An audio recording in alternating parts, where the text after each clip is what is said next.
असे महाराष्ट्रातले दिग्गज स्वरकंठमणी साक्षात मृदुंगाची देवता असणाऱ्या इंद्रदेवतेनं या भूमंडळावरती उतरून त्यांच्या पाठीवरती आनंदानं कौतुकाची थाप टाकावी असे आमचे राम महाराज आणि खऱ्या आपल्या बारकरी दंडसंहितेचा फळच आज ज्यांच्यामुळं आहे त्या आता आमच्या समस्त टाळ महर्षी आणि आता ते बाबा सगळ्यांसाठी एका जोरदार काढून टाळ्या झाल्या पाहिजेत.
एकंदरीत अध्यात्म म्हणजे सकाळी उठल्यापासून रात्री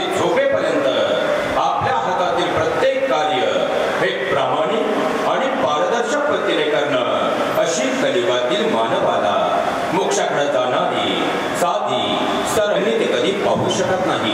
सुईला नाक आहे पण त्या नाकानं ते कधी गंध घेऊ शकत नाही. कपाला कान आहे पण त्या कानांनीही ते कधी ऐकू शकत नाही. बाटलीला तोंड आहे पण त्या तोंडानेही ते कधी बोलू शकत नाही.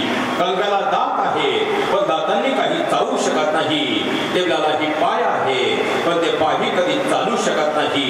आणि बारकाईनं पाहिलं तर खुर्चीलाही हात आहे पण त्या हातांनी ते कोणताही कर्म करू शकत नाही. अगदी त्याचप्रमाणे 84 लक्ष योनीमधून या मृत्यूलोकामध्ये या देहाला जे चैतन्य प्राप्त झालेलं आहे ते चैतन्य संसाररूपी मोगजळामध्ये अडकल्यामुळं काय कारण परत या देहाला प्राप्त झालं हेच या मृत्यूलोकात त्या देहाला समजलेलं नाही.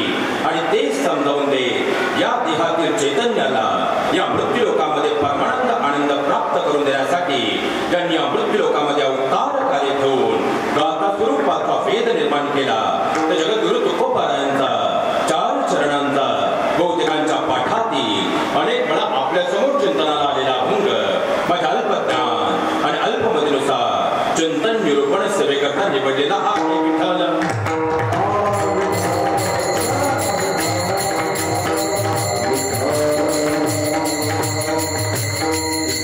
या भंगावर माझ्या अल्पमतीनुसार चिंतनरूपी सेवा प्रस्तावित करत असताना प्रस्तावना द्यायची ती अशी. खरं तर आज प्रस्तावना देत असतानाही अंतःकरण मात्र जड झाल्याशिवाय राहत नाही. कारण 1 वर्षांपूर्वी आईंचं आपल्यातून झालेलं दान हे कदापि शब्दांमध्ये व्यक्त होणार नाही. कारण लक्षात घ्या महाराज, मराठी व्याकरणशास्त्र आधारे आम्ही जगाच्या पाठीवर प्रगती साधली. मराठी व्याकरणमालेमध्ये प्रत्येक शब्दाचे समास आणि विग्रह निघतात. पण या जगाच्या पाठीवर 2 शब्द असे आहेत त्या शब्दांचा कधी समास आणि विग्रह निघत नाही. कारण ते शब्द नाही, ते अमृत लोकातील भाव आहे. आणि ते शब्द भाव म्हणजे आई आणि बाबा आहेत. 1 वर्षांपूर्वी आईंचं आपल्यातून झालेलं दान हे कदापि शब्दांमध्ये व्यक्त होणारच नाही. कारण घरात आईचं असणं म्हणजे काय असतं. दुपारी 12च्या रंगती उन्हाची वेळ असावी आणि सूर्याच्या किरणांमध्ये घामाच्या थेंबांमध्ये हा देह उलाचिंब व्हावा. त्यावेळी या समोरच्या रस्त्याने जात असताना एखाद्या वटवृक्षाच्या छायेची म्हणजे सावलीची आस आपल्या अंतःकरणात निर्माण व्हावी आणि आपण त्या वटवृक्षाच्या छायेमध्ये म्हणजे सावलीत जावं. तेव्हा अंतःकरणाला मिळणारा आनंद, मनाला मिळणारा आनंद म्हणजे घरात आईच्या असण्याचा आनंद असतो. पण दुपारी 12ची रंगती उन्हाची वेळ असावी आणि सूर्याच्या किरणांमध्ये घामाच्या थेंबांमध्ये हा देह उलाचिंब व्हावा. त्यावेळी या समोरच्या रस्त्याने जात असताना त्याच वटवृक्षाच्या छायेची म्हणजे सावलीची आस आपल्या अंतःकरणात निर्माण व्हावी आणि आपण त्या वटवृक्षाच्या जवळ जावं. मात्र त्या क्षणाला तो वटवृक्ष मात्र उन्मळून कोसळून खाली पडलेला असावा. त्यानंतर अंतःकरणाला होणारं दुःख म्हणजे घरातून आईच्या दाण्याचं दुःख असतं. हे शब्दांमध्ये कधी व्यक्त होणारच नाही. पण महाराज कधी काळावर सत्ता प्रस्थापित करेल असं कोणता यंत्र, तंत्र आणि मंत्र आज तरी या मृत्यू लोकात अवगत नाही. त्यामुळे जड अंतःकरणानं का होईना पण वस्तुस्थिती आपल्याला स्वीकारावीच लागणार आहे. आणि त्याच अनुषंगाने जर पाहिलं तर कुटुंब कुटुंबामधून वैकुंठवासी सुमन आईंचं खऱ्या अर्थानं अरगडे परिवारामध्ये येणं झालं. आणि खऱ्या अर्थानं जर पाहायला गेलं तर साध्याच माणसांचे बनते तुफान मोठे, हलतो समुद्र सारा, ढळते आकाश मोठे. साधी साधी माणसं जेव्हा धियानं पेटून उठतात आणि आपल्या कर्मरेषेला आपली देवपूजा समजतात तेव्हा ते शून्यातूनही किती असामान्य कर्तृत्व करू शकतात. याचं आदर्श उदाहरण म्हणजे खऱ्या अर्थानं वैकुंठवासी सुमन आई आणि कारभारी बाबांचं जीवन आहे. आणि खरं तर पाहिलं तर खऱ्या अर्थानं याच कुटुंबामध्ये कारण नवरा या शब्दाचा अर्थ आहे न म्हणजे नवऱ्या आधी मित्रत्वाच्या नात्यानं समजून घेणारा, व म्हणजे विश्वासाची मूर्तिमंत मूर्ती असणारा आणि राम म्हणजे प्रमाणसारखा एकनिष्ठ असणारा. तर बायको या शब्दाचा अर्थ आहे बा म्हणजे तुमच्या बाजूला भक्कम उभी राहणारी, य म्हणजे येईल त्या परिस्थितीला सामोरी जाणारी आणि को म्हणजे कोणासाठीच नाही फक्त आणि फक्त आपल्या नवऱ्यासाठी जी जगते ती म्हणजे बायको. असे नवरा बायको ज्या घरात असतात त्यांनी स्वर्गात जाण्याची गरज पडत नाही. कारण ते आपल्या संस्कारांच्या आणि संस्कृतीच्या वलयामधून आपल्या घरातच या मृत्यू लोकात स्वर्ग करत असतात. असंच खऱ्या अर्थानं कारभारी बाबांना आईने दिलेली साथ ही शब्दांमध्ये व्यक्त होणार नाही. पण जरी आई खऱ्या अर्थानं देहरूपानं गेल्या असतील पण त्यांनी दिलेल्या संस्कारांचा बसा आणि वारसा त्यांचे आदर्श 4ही चिरंजीव आदरणीय सयाजी दादा, त्याचप्रमाणे आदरणीय शिवाजी दादा, आदरणीय अरुण दादा, आदरणीय दत्तात्रय दादा, त्याचप्रमाणे आईंच्या 2ही कन्या सो परिकाताई गोविंद खोगरे, सौ संगीताई संजय अवताडे, त्याचप्रमाणे खऱ्या अर्थानं आईंचं माहेरचा परिवार हा कोटकर परिवार आणि या कोटकर परिवारातून आल्यानंतर त्यांनी काळ्या ढगांमध्ये पंढरीचं राहुलही पाहिलं आणि कांदा मुलाभाजी अवघी मिठाई माझी, त्यांनी कांदा मुलाभाजीमध्ये पंढरीचा परमात्माही पाहिला. शेतीसोबत खऱ्या अर्थानं मेंढी पालन असेल किंवा आयुष्याच्या शेवटपर्यंत जर पाहिलं त्या सगळ्या व्यवसायांमध्ये बीडी व्यवसायामध्येही फार मोठं खऱ्या अर्थानं कष्टाचं वलय आईने निर्माण केलं आणि त्यातूनच त्या कुटुंबाला आज हे सोनेरी दिवस आले. कारण ज्यावेळेस शिवाजीदादांचा फोन तारखेसाठी आला होता त्यावेळेस आपल्या आईबद्दल त्यांच्या बोलण्याची आर्द्रता ही खऱ्या अर्थानं शब्दाशब्दांमधून समजत होती. म्हणजे खऱ्या अर्थानं जर पाहायला गेलं तर आई देहरूपाने जरी गेले असतील पण त्यांनी दिलेल्या संस्कारांचा सुगंध पुढच्या पिढीच्या रूपाने मात्र चिरंतन आहे हे मात्र प्रकर्षानं म्हणावं लागेल. आणि त्याचप्रमाणे खऱ्या अर्थानं ही सगळी नातवंड या सगळ्यांच्या जीवनातून आई आणि आजी नावाचा वटवृक्ष गेल्यानं झालेलं दुःख शब्दांमध्ये व्यक्त होणार नाही. आणि त्याच अनुषंगाने जर पाहिलं तर हिंदू धर्मशास्त्रामध्ये आम्हाला धर्मशास्त्रानं खऱ्या अर्थानं जर पाहिलं गेलं तर एकूण जे 16 संस्कार सांगितले आहेत त्यातील 16वा अंत्यसंस्कार आणि त्यामध्येही संत क्रमांक 7 गरुड पुराण अन्वये एकूण जी 16 श्राद्ध सांगितलेली आहेत त्यातील 15व्या क्रमांकाचं श्राद्ध म्हणजे वर्षश्राद्ध विधीच्या अनुषंगानं खऱ्या अर्थानं सुरू असणारा हा नामयज्ञ सोहळा आहे. आणि त्याच अनुषंगाने जर पाहिलं तर या नामयज्ञ सोहळ्यामध्ये आजच्या दिवशी 3 विधी धर्मशास्त्रानं सांगितलेले आहेत. त्यातील पहिला विधी म्हणजे पिंडदान विधी आहे. जो विधी केल्यानंतर खऱ्या अर्थानं गेलेल्या व्यक्तीच्या पुण्यसाठ्यामध्ये पुण्यत्व प्रदान होतं. आता वर्तमानामध्ये जो सुरू आहे तो नामयज्ञ सोहळा आहे आणि धर्मशास्त्र असं सांगतं की कालांतरानं त्याच मार्गाने आपल्याला जायचं आहे. मग जात असताना आपण कशा स्वरूपातून जावं हे सांगण्याचा दिशादर्शक मॅप जर कोणता असेल, दिशादर्शक नकाशा जर कोणता असेल ते म्हणजे आता नामयज्ञ सोहळा आहे. आणि यानंतर होणारा अन्नदान विधी आहे जो खऱ्या अर्थानं गरुड पुराण असं सांगतं गेलेल्या व्यक्तीच्याच नाही तर त्या कुटुंबाच्या पुण्यसाठ्यामध्येही पुण्यत्व प्रदान करणारा आहे. आणि त्याच अनुषंगानं आज खऱ्या अर्थानं जर पाहायला गेलं तर ज्यांच्यामुळे हा स्वर्ग उतरलेला आहे ते आदरणीय खऱ्या अर्थानं आता काही कामानिमित्त कारण 2 तारखेची गडबड फार मोठी आहे आदरणीय. कारण या मातीमध्ये कारण जर खऱ्या अर्थानं जर पाहायला गेलं तर मला वाटतं डोंगर सोडून काहीच नव्हतं पण त्या डोंगराला खऱ्या अर्थानं पाहायला गेलं तर अध्यात्माचे खांबुरे असे काही फुटले आणि त्यातून पोबळ महाराजांनी खऱ्या अर्थानं एवढी सुंदर संस्था उभी केली आणि त्यांच्या जन्मदिनाच्या औचित्याला 2 तारखेला आता फार मोठा सोहळाही होतो आहे. आणि त्या अनुषंगानं खऱ्या अर्थानं त्याच्या 2 हाताने त्यांना दिलेली कला म्हणून तर सगळ्या विद्यार्थ्यांनी एकत्र येऊन 4 चाकांची त्यांना दिलेली खऱ्या अर्थानं उमळली आणि त्यातून सुरू असणारा हा सोहळा हा अत्यंत गोड आहे. त्या सगळ्या विद्यार्थ्यांसाठी आदरणीय गुरुजींसाठीही एकदा जोरदार कडाडून काढल्या झाल्या पाहिजे. त्याचप्रमाणे खऱ्या अर्थानं अध्यात्माच्या मातीवरती या वटवृक्षाच्या छत्रछायेखाली आमच्यासारखे लेकरं घडतात किती तेव्हाच घडत असतात जेव्हा त्या वटवृक्षाचा पाया भक्कम असतो. आणि आदरणीय खऱ्या अर्थानं जर पाहायला गेलं तर साक्षात माऊलींचा आशीर्वाद ज्या मातीला आहे ज्या आश्रमाला आहे ते माऊली आश्रमचे खऱ्या अर्थानं आदरणीय बाबा या ठिकाणी उपस्थित आहे. आणि जर पाहायला गेलं तर शून्यातून कोरोनाच्या अगोदर जवळजवळ 30 ते 35 विद्यार्थी आणि त्यानंतर जर प्रवास पाहिला तर अध्यात्माच्या वाटेवरती माऊलींच्या आशीर्वादानं साक्षात पंढरी जे खऱ्या अर्थानं या मातीमध्ये अवतीर्ण करण्याचं कार्य माऊलींच्या आशीर्वादानं बाबा आपण करत आहात. आपल्या चरणावरती साष्टांग दंडवत या ठिकाणी प्रतिपादित करतो. त्याचप्रमाणे आदरणीय आमचे विलेकरी बाबा समस्त टाळ महर्षी आदरणीय आमचे चोपदार बाबा आदरणीय आमचे ताल आणि स्वर कंठमणी आणि त्याचप्रमाणे आदरणीय सिस्टमवाले दादा त्याचप्रमाणे ही सगळी सोशल मीडियाची टीम सर्वांचे मनपूर्वक व्यक्त करतो आणि चिंतन रूपी सेवेकडे प्रस्थान करतो.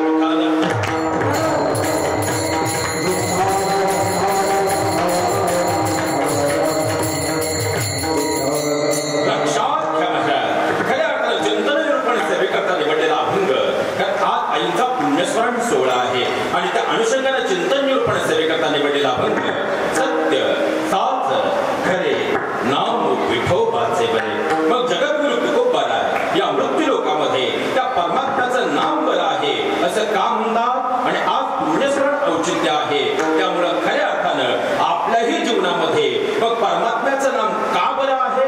प्रश्न क्रमांक 1 लक्षात घ्या महाराज.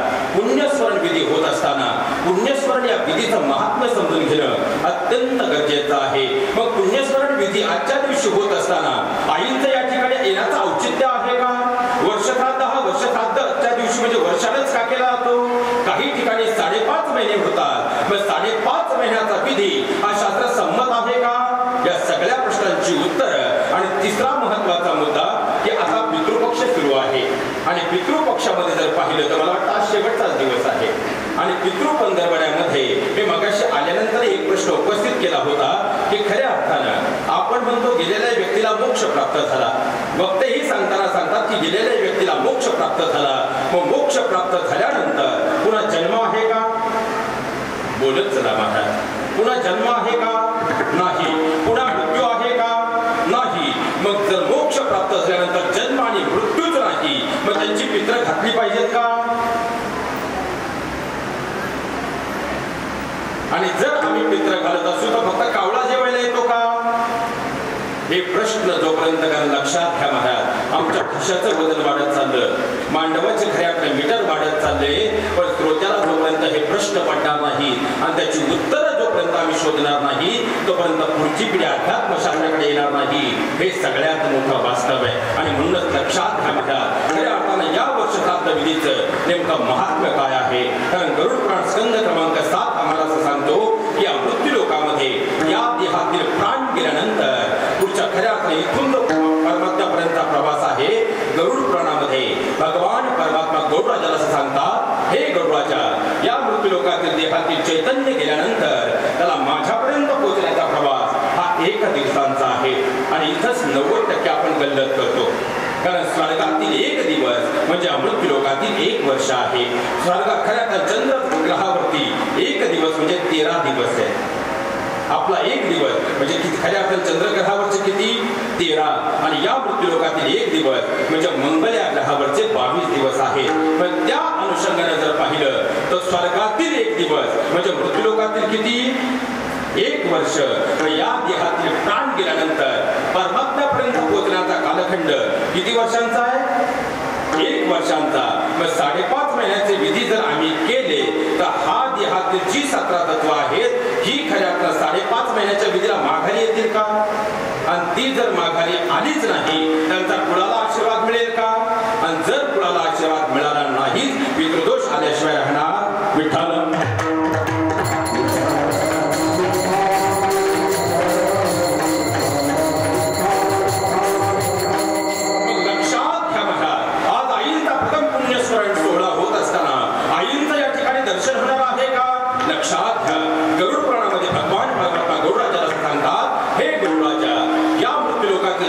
चैतन्य म्हणजे प्राण गेल्यानंतर खऱ्या अर्थात त्यासाठी 2 संस्कार आणि 2 मार्ग आहेत. यावर परमात्म्याला विचारलं, देवा असे कोणते 2 संस्कार आणि कोणते 2 मार्ग आहेत? यावर भगवान परमात्मा असं सांगतात, हे गौराजा, लक्षात घे, या मृत्यू लोकातील या देहातील प्राण गेल्यानंतर 14व्या दिवसापर्यंत त्या देहाच्या अनुषंगानं या मृत्यू लोकामध्ये जी कर्म केली जातात त्याला प्रेत कर्म संस्कार म्हटलेला आहे. आणि 13व्या दिवसाच्या पुढे या देहाच्या अनुषंगानं या मृत्यू लोकात जी कर्म केली जातात त्याला पितृ कर्म संस्कार म्हटलेला आहे. म्हणजे आजचा आईंचा वर्षश्राद्ध विधी हा पितृ कर्म संस्कार आहे. मग पुन्हा विचारलं गरुडराजाला, देवा तुम्ही म्हणताय हे ठीक आहे, पण मग खऱ्या अर्थात तुमच्यापर्यंत पोहोचण्याचे मार्ग कोणते आहेत? यावर भगवान परमात्मा सांगतात, हे गरुडराजा, खऱ्या अर्थात या वर्षभराच्या प्रवासामध्ये माझ्यापर्यंत पोहोचण्यासाठी खऱ्या अर्थात 2 मार्ग आहेत. एक म्हणजे यममार्ग आहे आणि दुसरा म्हणजे खऱ्या अर्थात जर पाहिला गेलं तर स्वर्ग मार्ग म्हणजे पितृमार्ग आहे. आणि जर आम्ही पाहिलं तर दोन्हीमध्ये फरक काय? यममार्ग भयप्रदम. कारण यममार्गाने जर प्रवास झाला तर गरुड पुराण सांगतं तिथं फुटाफुटावर दुःखाचे टोलनाके आहेत. कशाचे? आणि जर या मृत्यू लोकांमध्ये आमचं कर्म अत्यंत उत्तम असेल तर खऱ्या अर्थाने या देहाचा प्रवास हा कोणत्या मार्गाने होणार आहे? पितृमार्गाने म्हणजे धर्ममार्गाने होणार आहे. मग दोन्हीमध्ये फरक का? यममार्गावर जसे दुःखाचे टोलनाके आहे तसे खऱ्या अर्थाने धर्ममार्गावरती एकही दुःखाचा टोलनाका नाही. मग खऱ्या अर्थाने त्यासाठी काय करावं लागतं? काहीच करावं लागत नाही. या मृत्यू लोकातील आमची कर्म सरळ मार्गे करावे लागतात. आणि आईंचं जीवन जर पाहिलं तर शेती व्यवसाय असू द्या, आपल्या कुटुंबाला संस्कार देणं असू द्या, विडीचा व्यवसाय असू द्या, मेंढी खऱ्या अर्थाने व्यवसाय असेल किंवा आपल्या कुटुंबाला एकसंध ठेवणारा असेल, आईने प्रत्येक खऱ्या अर्थाने पाहिलीवरती आपल्या संस्कारांचा आदर्श उदाहरण आणि कर्मरेषा देवमार्गानं म्हणजे खऱ्या आपला पितृमार्गानं झालेला आहे असं म्हटलं तर वावगं ठरणार नाही.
माझ्या ऑफिसमध्ये कमीत कमी 150 गरुड पुराणे.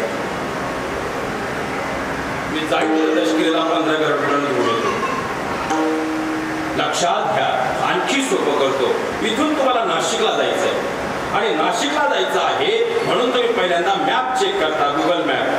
कोणता मार्ग योग्य आहे, कोणत्या मार्गावर ट्रॅफिक आहे आणि त्यातून तुम्हाला जो मार्ग योग्य वाटेल त्या मार्गाने तुम्ही लवकरात लवकर नाशिकला पोहोचता. बरोबर? ज्याप्रमाणे इथून नाशिकला जाण्यासाठी एक मॅप आहे त्यावरती चेक केल्यानंतर आम्ही पुढे जातो, त्याचप्रमाणे या मृत्यू लोकांचा प्रवास झाल्यानंतर स्वर्गापर्यंत पोहोचण्यासाठी जो मार्ग आहे त्या मार्गाचा जो मॅप आहे तो मॅप म्हणजे गरुड पुराणे. विठ्ठल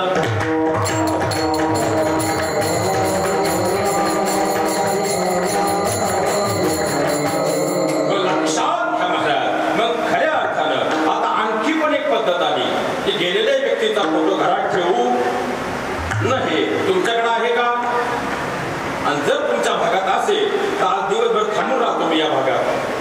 कारण जर आपल्याला घरात गेलेल्या व्यक्तीचा फोटो चालत नसेल त्यांची संपत्ती सुद्धा चालता कामा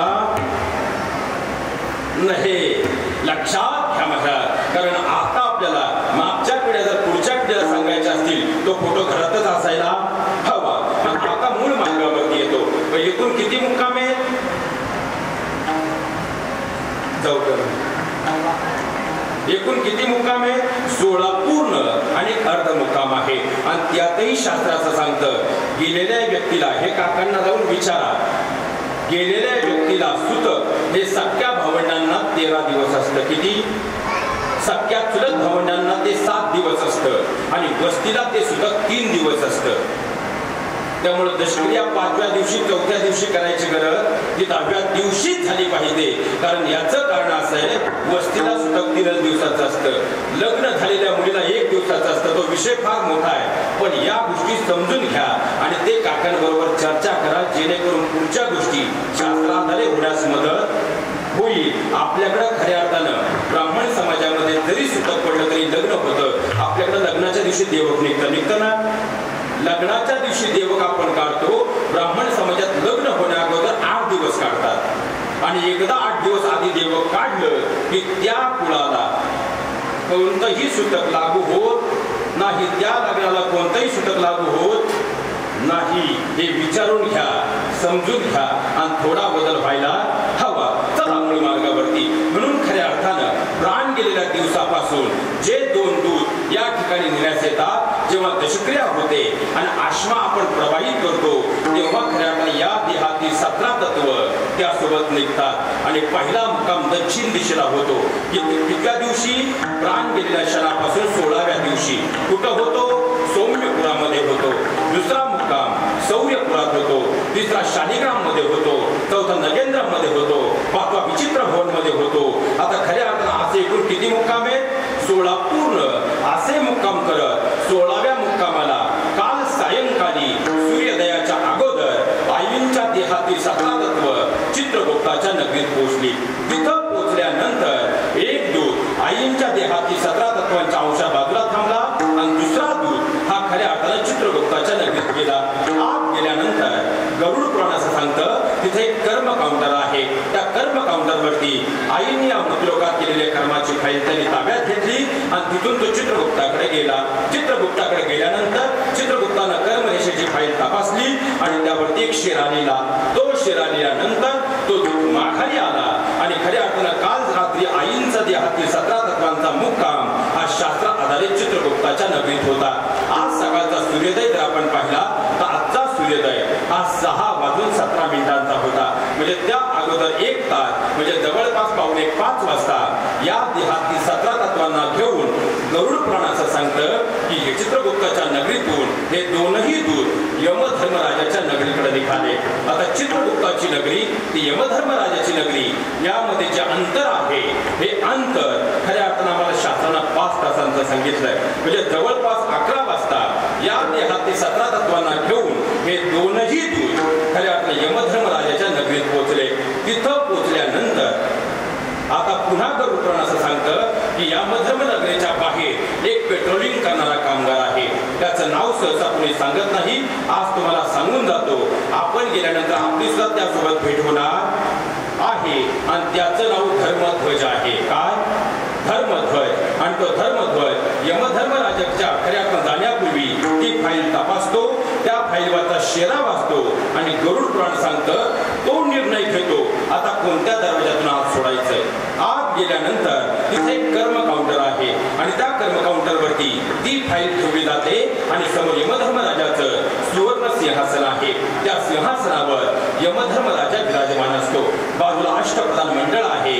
हे अष्टप्रधान मंडळ या मृत्यूलोकात केलेल्या कर्माची ती फाईल तपासतं आणि ती फाईल तपासल्यानंतर त्या ठिकाणी त्या 5 साक्षीदारांना बोलावण्यात येतं. किती? हे 5 साक्षीदार आल्याशिवाय मृत्यूलोकातील जीवाचा निकाल लागत नाही. कोणते? पहिले साक्षीदार प्रकृती म्हणजे परमात्म्याचा अंश आहे. कारण देव आहे हृदय मंदिरी किंवा सर्वाघटी राम म्हणजे जो परमात्म्याचा अंश देहामध्ये आत्मस्वरूपामध्ये आहे तो क्षणभर या देहापासून विलग झालाय का? म्हणून पहिले साक्षीदार हे कोण आहेत? प्रकृती परमात्म्याचा अंश म्हणजे ईश्वर अंश आहे. दुसरे साक्षीदार धरणी माता आहे. आता आपण दरवाजा लावून कोणतंही कृत्य करू शकतो, पण धरणी मातेपासून लपवून कोणतं कृत्य करू शकतो का? म्हणून दुसरे साक्षीदार धरणी माता आहे. तिसरे साक्षीदार म्हणजे सूर्य देवता आहे. दिवसभर कॅमेरा सुरू आहे. चौथे साक्षीदार म्हणजे चंद्र देवता आहे. रात्रभर कॅमेरा सुरू आहे. आणि 5वे साक्षीदार म्हणजे गणांचे अधिपती गणपती बाप्पा आहे. या 5 साक्षीदारांची साक्ष नोंदवल्यानंतर खऱ्या अर्थाने यमधर्मराजा वायुदेवतेला बोलवून घेतो.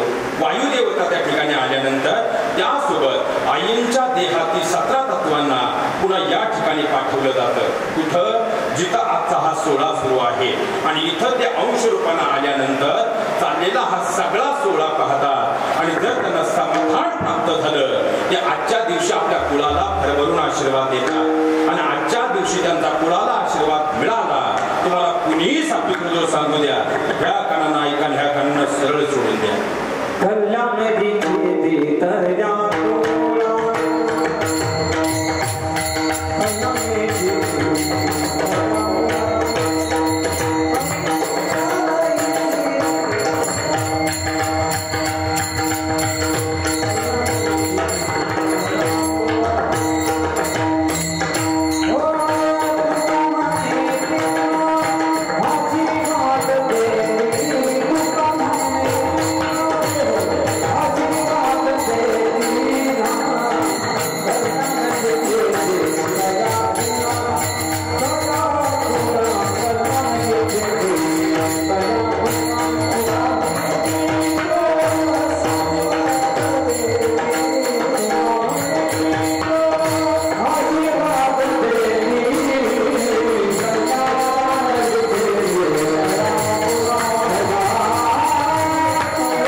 याचं लक्षात घ्या महाराज. आता पितृलोकामध्ये जो अंश आहे, कारण पितृलोकात गरुड पुराण स्कंद क्रमांक 7 सांगतो, इथून मागची जेवढी आपली कुळ परंपरा आहे त्या सगळ्यांचे असे 3 भाग झालेले आहेत आणि त्यांचा मध्यभाग कुठे आहे? पितृलोकात. आणि जर तिथं त्यांच्यात काही बंडखोरी झाली त्याचा त्रास सरळ पुढे होतो आणि इथं त्रास सुरू झाला त्या पितृदोष आल्याशिवाय राहत नाही. मग पितृलोकातल्या त्या अंश रूपांना समाधानता प्राप्त व्हावी यासाठी पितृलोकाचे स्वामी आणि स्वामिनींच्या चरणावर आम्ही गेलं पाहिजे. ते कोण? ती म्हणजे आपली कुलदेवी आणि कुलदेवता आहे. आता खऱ्या अर्थाने आमच्या गेलेल्या पितरांना समाधानता प्राप्त व्हावी ही विनंती आपण खऱ्या अर्थाने वर्षश्राद्धाच्या अगोदर केली पाहिजे का नंतर? आता आपल्याकडे आणखी एक पद्धत आहे. वर्षश्राद्ध होईपर्यंत आपण आपल्या कुलदेवी कुलदेवतेला जात नाही. हे तुम्ही कोणत्या ग्रंथात वाचलं?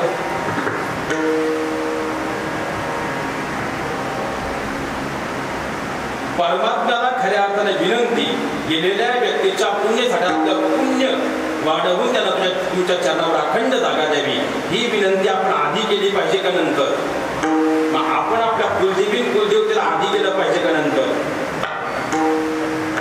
कधी? आधी विठ्ठल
तिथून आपल्याला आपला कुलदेवी कुलदेवता नारायणपूरला जावं लागतं. मगच आपण घरी येतो. आणि लक्षात घ्या महाराज, गरुड पुराण असं सांगतं वर्षातून एकदा आपण जर जोडीनं, अंडरलाईन करून घ्या, जोडीनं असं आपण गोगा काय कुठेही जाऊ, पण जोडीनं म्हटलं की हातपाय थंड झाल्याशिवाय राहत नाही. पण लक्षात घ्या, आपल्या कुलदेवीला गेल्यानंतर ओटी भरण्यासाठी घरातली ग्रहलक्ष्मी आणि खऱ्या अर्थाने जेजूरला गेल्यानंतर तळी भरण्यासाठी घरातल्या कुटुंब प्रमुखाची गरज आहे. म्हणून वर्षातून एकदा जर आपण जोडीनं कुलदेवी आणि कुलदेवतेला गेलो तर त्या घराला शास्त्र सांगतात कधीही पितृदोष येत नाही. आणि खऱ्या अर्थानं दुसरा अंश कुठे आता? पितृलोकामध्ये. आणि जो तिसरा अंश आहे तो अंश यमधर्मराजाने दिलेल्या कर्मरेषेच्या निर्णयाधारे. तर लक्षात घ्या, कर्म का महत्वाचा आहे? एखादा म्हणजे महाराज माझ्याकडे पैसा आहे, मी फार श्रीमंत आहे, माझ्याकडे करोडोंची संपत्ती आहे, मग बऱ्याच ठिकाणी वशिलेबाजी चालते.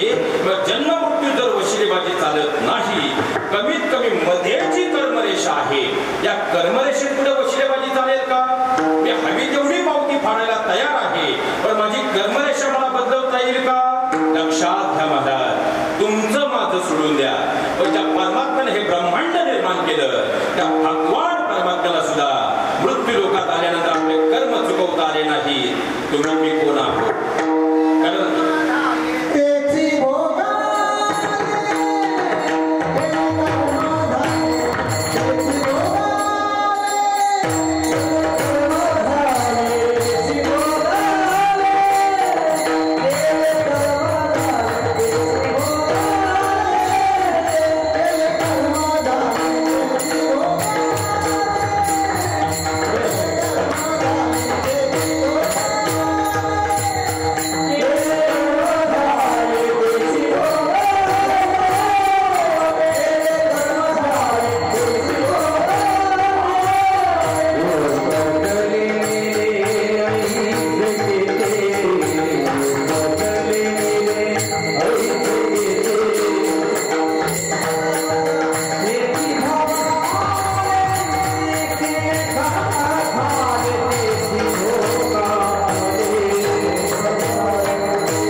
अंश आहे तो पुढच्या गतीला जातो. आता बऱ्याच सिरियल सध्या टीव्हीला ज्या सिरियल सुरू आहे आणि त्यातही बारकाईनं असं दाखवलं तर एक वयस्कर व्यक्ती काठवी टेकवत येते, स्वर्गाचं दार असतं, तिथून पुढे ते बाळ होऊन जातं, असं काही नसतं. या देहात 17 तत्वांचे 3 भाग होतात. पहिला अंश परमात्म्याने दिलेला, प्रकृतीने दिलेला, स्वतः ते सामावून घेतात. दुसरा अंश पितृलोकात जातो आणि तिसरा अंश यमधर्मराजाने दिलेल्या निर्णयानुसार पुढच्या गतीला जातो. जो पुढच्या गतीला जातो तो फिरून कधीही परत आपल्या घरी येत नाही. नाहीतर आपल्याला सुद्धा आठवलं असतं आपण मागच्या जन्मी लक्षात घ्या महाराज. मग आता खऱ्या अर्थानं फक्त यमधर्मराजा निर्णय देण्या अगोदर एक प्रश्न विचारतोय. 2 प्रश्नांची उत्तर घ्या. पहिलं उत्तर म्हणजे खऱ्या अर्थानं जरी मोक्ष प्राप्त झाला तरी तो 3ऱ्या अंशाला होतो. परमात्म्याचा अंश सामावून घेतो. पितृलोकात जाणारा अंश पितृलोकात विराजमान होतो आणि 3रा अंश यमधर्मराजाने दिलेल्या निर्णयानुसार एक तर पुढच्या गतीला जातो नाही तर मोक्ष रूपाला जातो. म्हणून खऱ्या अर्थानं पितृ ही प्रत्येकाची घातलीच पाहिजे. मग पितृ कुणाची घालू नये? जे खऱ्या अर्थानं सदेह वैकुंठाला गेले फक्त त्यांची पितृ होत नाही, बाकी इतर सगळ्यांची पितृ होतात. विठ्ठल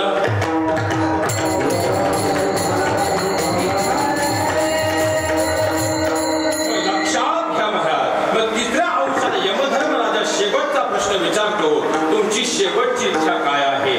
तेव्हा खऱ्या अर्थानं त्या देहाचा 3रा अंश सांगतो, देवा मला आता जन्म नको, मृत्यू नको, तुझ्या चरणावर आता मला अखंड जागा दे. पण त्यावेळेस विनंती करून उपयोग शून्य आहे, कारण कलियुगी उद्धारे हरीच्या नामे. आणि जर बारकाईनं पाहिलं त्या मृत्यू लोकामध्ये तुमचा माझा उद्धार कशानं आहे? कशानं आहे? कारण सत्ययुगामध्ये वेदांना महत्व आहे, त्रेतायुगामध्ये यज्ञ परंपरेला महत्व आहे, द्वापार युगामध्ये जप साधनेला महत्व आहे आणि संतांच्या मध्यस्थीला कलियुगामध्ये कलियुगी उद्धारे हरीच्या किंवा मुखी नाम हाती मोक्षाची साक्ष. म्हणून खऱ्या अर्थानं ज्या प्रपंचाला मी शाश्वत समजतो तो शेवटी खऱ्या अर्थानं आगेटाक देईपर्यंत आपला आहे. पण तिथून पुढे प्रवास एकदाच आहे.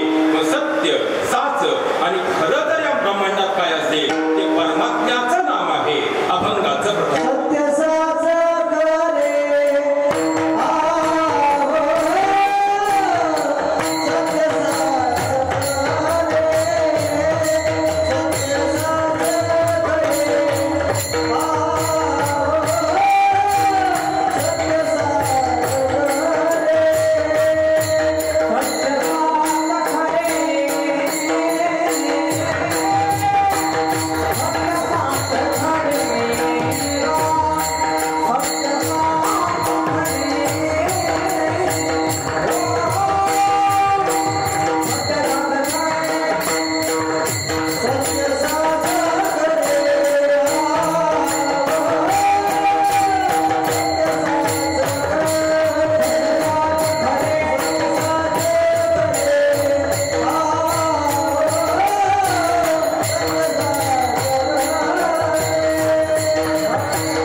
एकदा पुन्हा जोरदार कडवून काढायला लागते.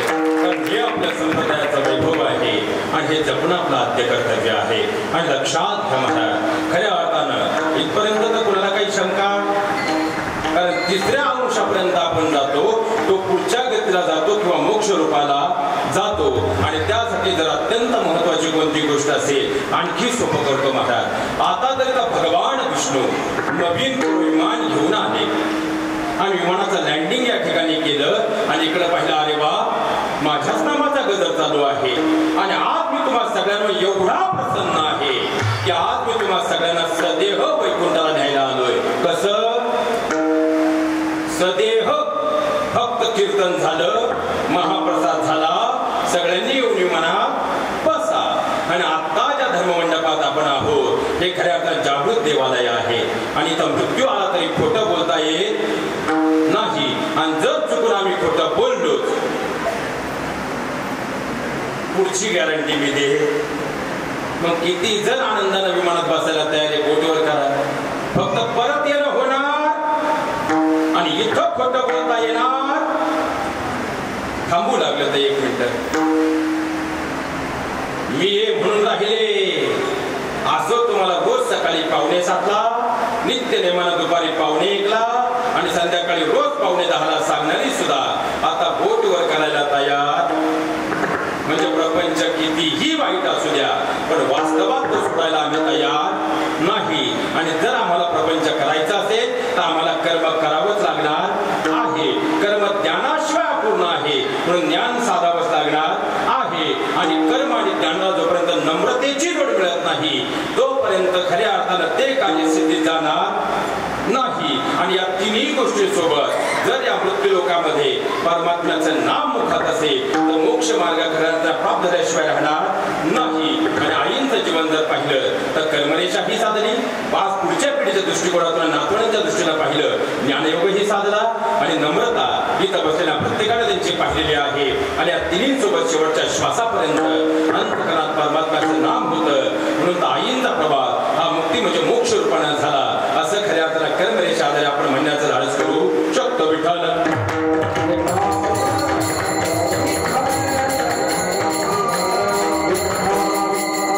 पण लक्षात घ्या महाराज, अध्यात्मशास्त्र आधारे अभंगाचं चिंतन स्वरूप पाहत असताना प्रापंचिक दृष्टीने जर या मृत्यू लोकांमध्ये विचार केला त्या कुटुंबातून एका आईचं झालेलं जाणं हे मात्र शब्दांमध्ये व्यक्त होत नाही. कारण तुमचं माझं सोडून द्यावं पण ज्या भगवान परमात्मा हे ब्रह्मांड निर्माण केलं त्या भगवान परमात्म्याला सुद्धा या मृत्यू लोकांमध्ये अवतार कार्य घेताना आईच्या गर्भातून जन्म घेण्याचा मोह आवडता आला नाही. म्हणून आजही प्रभू रामचंद्रांना कौशल्येचा राम म्हटलं जातं तर भगवान श्रीकृष्णांना देवकीनंदन यशोदेचा काना म्हटलं जातं. जगाची माऊली बनलेल्या माझ्या ज्ञानोबारायांना रोखणीचा ज्ञाना म्हटलं जातं तर लोक कल्याणकारी स्वराज्य निर्माण करणाऱ्या शिवरायांना जिजाऊ कुमार म्हटलं जातं. मग असं माता पित्याचं श्रेष्ठत्व काय आहे? मराठी भाषेत एक सुंदर सुभाषित आहे, जे ना पाहे रवी ते पाहे कवी. म्हणजे सूर्यही पाहू शकत नाही ते पाहण्याची दिव्य दृष्टी या मृत्यू लोकांमध्ये ज्या कवीला प्राप्त झाली तो कवीही आजपर्यंत आई आणि वडील या 2 शब्दांवरती लिहिताना या 2 शब्दांच्या पुढे पूर्ण विराम देऊ शकला नाही. यापेक्षा माता पित्याची महती काय वर्णन करावी. तरीही आज आईंच्या प्रथम पुण्यस्मरण विधीच्या अनुषंगानं या व्यासपीठावरून आपण आई या शब्दाला उपमा देण्याचा प्रयत्न तर करून पाहूया. आईला काय उपमा द्यावी बरं? मला वाटतं आईला खऱ्या अर्थानं समुद्राची उपमा दिली पाहिजे. कारण समुद्र आणि तुमच्या माझ्या घरातल्या आईमध्ये एक साम्य आहे. समुद्र गंगेचं निर्मल जल असू द्या अथवा गटारीचं नाल्याचं घाण पाणी असू द्या, समुद्र दोन्ही पाणी आपल्या अंतःकरणामध्ये साठवून घेतो. त्याप्रमाणे आईला या मृत्यू लोकात मुलगा चांगला असू द्या अथवा वांगला असू द्या, ज्ञानी असू द्या अथवा अज्ञानी असू द्या, आईही त्याला आपल्या मायेच्या पंखाखाली घेत असते. मग आईला समुद्राची उपमा दिली पाहिजे. पैशांवर विचार केला आणि जाणवलं आईला समुद्राची उपमा देताच येणार नाही. कारण समुद्रानं गंगेचं निर्मल जलही अंतकरणात रुजवलं तसं गटारीचं नाल्याचं घाणपाणीही रुजवलं. पण रुजवलेलं सगळंच पाणी महाराज पुढच्या अवघ्या काही मिनिटात समुद्रानं मात्र खारट करून टाकलं. यावर तुमच्या माझ्या आईनं अमृताहून एक गोड दूध तुम्हाला मला पाजलं. कळून चुकलं, आई तर समुद्रापेक्षा श्रेष्ठ आहे. मग महाराज आईला सूर्याची उपमा दिली तर? कारण सूर्य आणि तुमच्या माझ्या घरातल्या आईमध्ये सुद्धा एक साम्य आहे. कारण जगात जेव्हा अंधकार दाटलेला असतो तेव्हा जगाला प्रकाशमान करण्याचं काम सूर्य करत असतो. आणि तुमच्या माझ्या जीवनात जिला ज्ञानाचा प्रकाश दिला ती म्हणजे आपली आई आहे. मग आपल्या आईला आपण सूर्याची उपमा दिली पाहिजे. पैशांवर विचार केला आणि जाणवलं आईला सूर्याची उपमा देताच येणार नाही. कारण आज खऱ्या अर्थानं सूर्य आज मोठ्या प्रमाणात चांगल्यापैकी उजेडलाय आणि अजून तर 11:30 पावणे 12 वाजले नाहीत. पण सूर्य एवढा तापला की मगाशी बाहेर वाचताना प्रत्येक जण आता सावलीच्या अपेक्षेने मांडवात येऊन बसू लागलाय. पण विचार करा आपल्या आई तर घरात 75 वर्षांची झाली पण अकारण आजपर्यंत आपल्या लेकरांवर कधी तापलीच नाही. कळून चुकलो आई तर सूर्यापेक्षा श्रेष्ठ आहे. मग महाराज आईला उपमा देताच येणार नाही का? हो महाराज आईला उपमा देताच येणार नाही. कारण उपमा या शब्दात मा शब्द आहे. जिच्याशिवाय जीवात मा पूर्ण होऊ शकत नाही, जिच्याशिवाय महात मा पूर्ण होऊ शकत नाही. नव्हे जिच्याशिवाय परमात मा सुद्धा पूर्ण होऊ शकत नाही. ती म्हणजे आपली आई आहे. म्हणून तर संत परंपरेनेही आणि भगवान परमात्म्यानेही स्वतः श्रेष्ठ दर्जा खऱ्या अर्थाने मृत्यू लोकांना आपल्या माता पित्यांना दिलेला आहे. म्हणून तर परमात्म्याच्या मूर्तीसम या ब्रह्मांडामध्ये एकमेव मूर्तीला स्थान मिळालं आणि ती म्हणजे आपल्या मातेची मूर्ती आहे.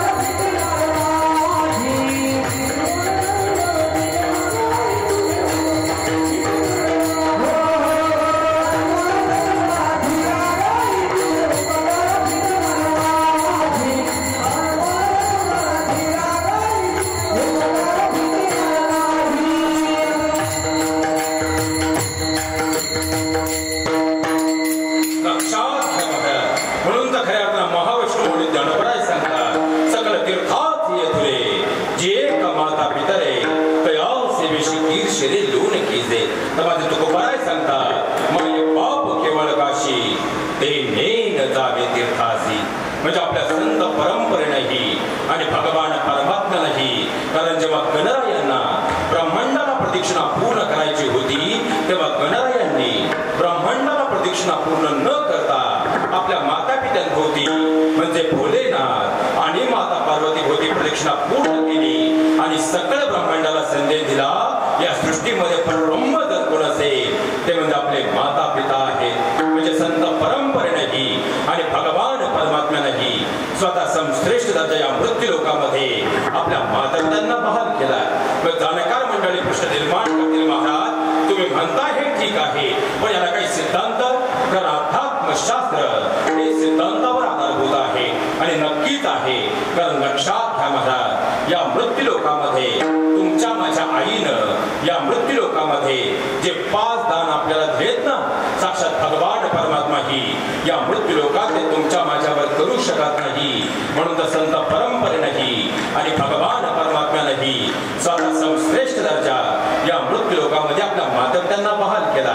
आता खऱ्या अर्थानं महाराज आईने आपल्यावर असे कोणते उपकार केले की साक्षात भगवान परमात्माही ते करू शकत नाही. आईनं केलेलं पहिलं दान सांगतो. आता खांडगावचा हा जर परिसर पाहिला तर आपलं देवस्थान असेल किंवा संगमनेर अवघ्या 2 किलोमीटरवरती असल्यामुळं औद्योगिकरणामध्ये आणि देवस्थानच्या माध्यमातून हा भाग आज खऱ्या अर्थानं फार मोठ्या नावारूपाला आलेला भाग सहन करून तुम्हाला आणि मला या मृत्यू लोकात येण्यासाठी पहिलं पाऊल ठेवायला आनंदानं त्याच्या गर्भाशयात जागा दिली. म्हणून तुम्ही मी हे संबंध जग पाहू शकतोय. मग त्या आईला देव नाही तर काय म्हणायचं.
मनुष्य करत नाही, कारण महत्वाच्या कळसावरचा परस्मनी म्हणजे आपल्या मातापित्यांशी खऱ्यातन नातं आहे. तर या जगातील प्रत्येक नातं तुम्ही डोळे उघडल्यानंतर सुरू झालं, पण जिथं फक्त खऱ्या अर्थानं भावनेचा स्पर्श झाला आणि एका बाईचं रूपांतर आईपणात झालं आणि शेवटच्या श्वासापर्यंत तिने आपलं जीवन समर्पित खऱ्या अर्थानं आपल्या लेकरांसाठी केलं, तरी लाभाभिनंदिती ते मातृत्वाचं नातं आहे. आम्ही आमच्या फायद्यासाठी 40,000 डिपॉझिट घेतलंय, आम्ही आमच्या फायद्यासाठी न चुकता दर महिन्याचं ठरल्याप्रमाणे 3,000 भाडं घेतलं, फक्त 11च महिने तो आमच्या घरात राहिलाय, तरी मरेपर्यंत आम्हाला देव म्हणतो माझ्या सृष्टीवर तुम्ही आणि मी येत असताना जिनं कोणतंही डिपॉझिट न घेता, कोणतंही भाडं न घेता, उलट 9 महिने 9 दिवस मी त्रास सहन करून तुम्हाला आणि मला या मृत्यू लोकामध्ये येण्यासाठी पहिलं पाऊल ठेवायला आनंदाने त्याच्या गर्भाशयात जागा दिली, म्हणून तुम्ही मी आज हे संबंध जग पाहू शकलोय. मग त्या आईला देव नाही तर काय म्हणायचं, देव नाही तर काय म्हणायचं. आईने केलेल्या मृत्यू लोकातील पहिलं दान म्हणजे मृत्यू लोकात येण्यासाठी तुम्हाला आणि मला पहिलं पाऊल गर्भाशयात ठेवायला जागा दिली, म्हणून आज जग पाहतोय. आईने केलेल्या मृत्यू लोकातील दुसरं दान म्हणजे प्राणदान आहे. प्रत्येक स्त्रीच्या जीवनाला 3 जन्म असतात. पहिली ती जन्माला आली, दुसरा तिचा विवाह झाला आणि तिसरी ती बाळंत झाली.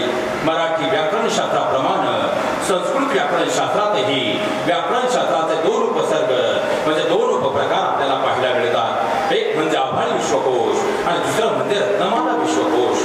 तुम्ही कुठलाही विग्रह करा, बाळंत या शब्दाचा अर्थ होतो बाळ होत असताना यदा कदाचित जिचा अंतही होऊ शकतो म्हणजे मृत्यूही ओढावू शकतो, ही प्रक्रिया म्हणजे बाळंत आहे. अशी परिस्थिती निर्माण झाली. बाळाच्या गळ्याभोवती नाळ आवळला गेला, आईच्या गर्भातलं पाणी वेगानं कमी होऊ लागलं आणि सर्व तपासणी केल्यानंतर शेवटी डॉक्टरांनी असा निष्कर्ष काढला की एक आपण बाळाला जगू शकतो अथवा बाळाच्या आईला जगवता येईल. डॉक्टरांनी नवऱ्याला विचारलं, दादा एक तर आम्ही तुमच्या उद्याच्या भविष्याला म्हणजे तुमच्या लेकराला जगू शकतो अथवा तुमची धर्मपत्नी अर्धांगिनी तुमच्या बायकोला जगू शकतो, आम्ही दोन्हीतून काय निर्णय घ्यावा? नवऱ्यानं क्षणाचा विलंब न करता डॉक्टर साहेब माझी बायको जगली पाहिजे. डॉक्टरने सासऱ्यांना विचारलं आम्ही काय करावं? त्यांनी सांगितलं डॉक्टर साहेब आमची सुनबाई जगली पाहिजे. तोपर्यंत मुलीचे जन्म देणारे आई वडील हॉस्पिटल पर्यंत पोहोचले होते. शेवटी डॉक्टरने त्यांनाही विचारलं आम्ही काय निर्णय घ्यावा? त्यांनी सांगितलं डॉक्टर साहेब आमची मुलगी जगली पाहिजे.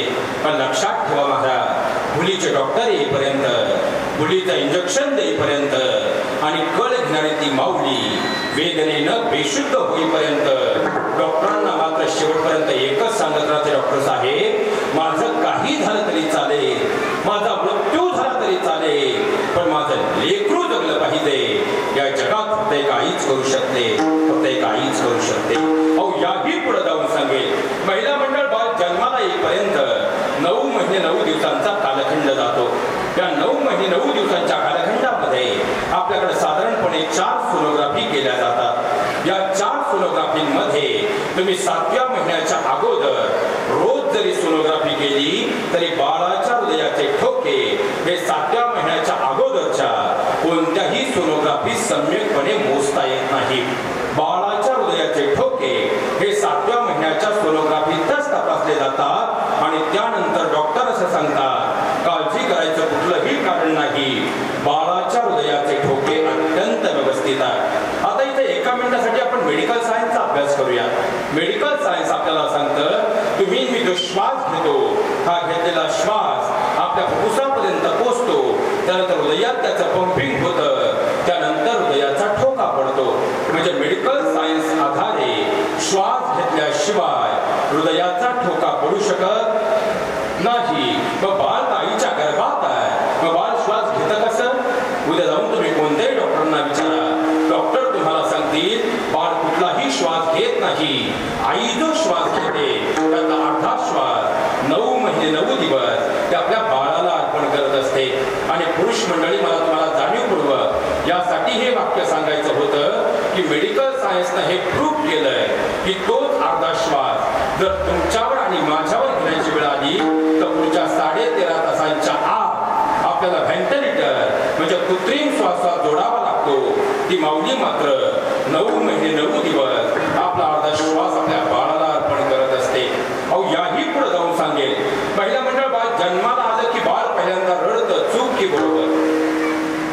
बाळ जर नाहीच रडलं तर डॉक्टर चिमटा घेऊन का होईना ते बाळ रडवतात, पण जोपर्यंत बाळ रडत नाही तोपर्यंत आयुष्य असणारा बाळाचा नाळ कापला जात नाही.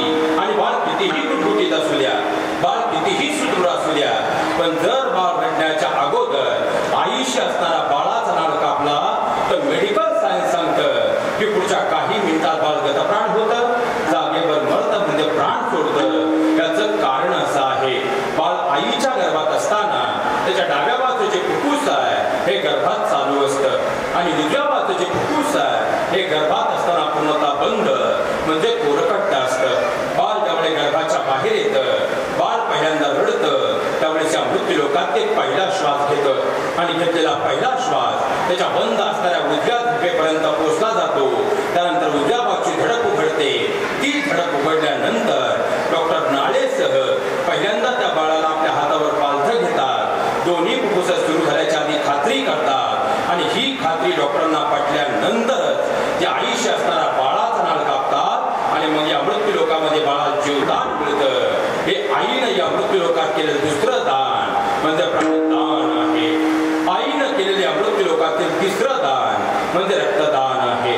आता एखादा म्हणजे रक्तदान काय मोठी गोष्ट आहे महाराज? आज तर 2-2.5 रुपये रक्ताची बाटली मिळते आणि 3,500-4 हजारापर्यंत प्लाझ्माची बाटली मिळते. त्यात काय विषय आहे?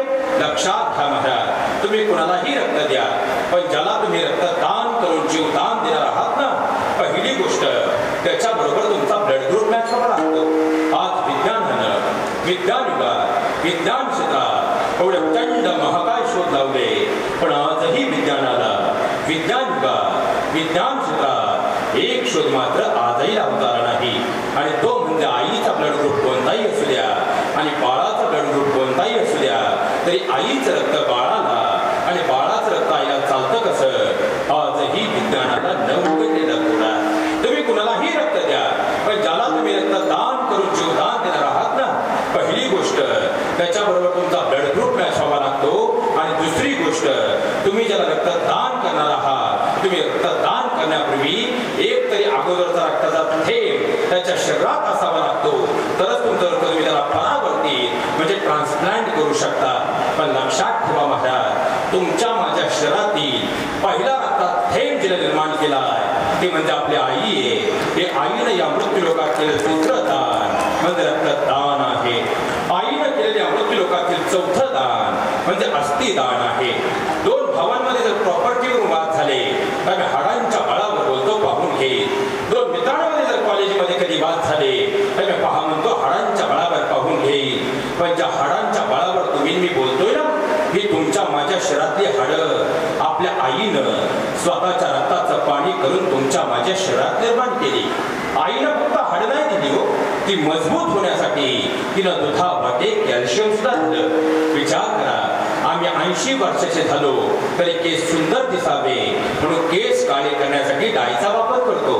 महिला मंडळाने जन्मल्यापासून मृत्यूपर्यंत जर आपण बारकाईने शोध केला तर चेहरा सुंदर दिसावा म्हणून जन्मल्यापासून मृत्यूपर्यंत आपण 2 ते 2.5 टन पावडर चेहऱ्यासाठी वापरतो. पण शेवटचा दिवस येतो, स्मशानभूमीत अग्निदान दिला जातो आणि दुसऱ्या दिवशी सकाळी आपण जेव्हा अस्थी आणायला जातो तेव्हा काळे केलेले केस राहत नाही, सजवलेला चेहरा राहत नाही, राहतात त्या फक्त अस्थी म्हणजे हाडं, कारण त्या आमच्या आईने आम्हाला दिली. अहो, लोखंड मातीत टाका, 2 वर्षात गंजून त्याची माती होते. पण आजही लाखो नाही तर करोडो वर्षापूर्वीचे मानवी हाडांचे अवशेष आजही उत्खनन करताना जसेच्या तसे सापडतात, कारण ही माती सुद्धा मातेनं दिलेल्या हाडांची माती करू शकत नाही.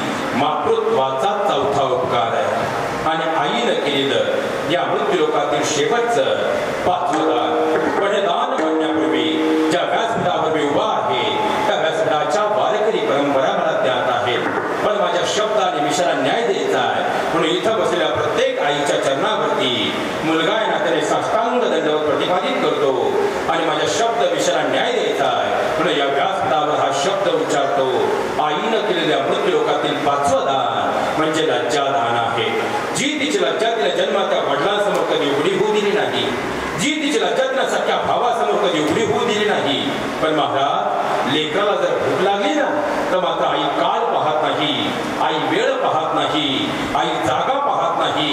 पहिल्यांदा पाहणं आपल्या लेकराच्या तोंडात देते, कारण त्या लेकराची भूक त्या माऊलीसाठी सर्वस्व असतं.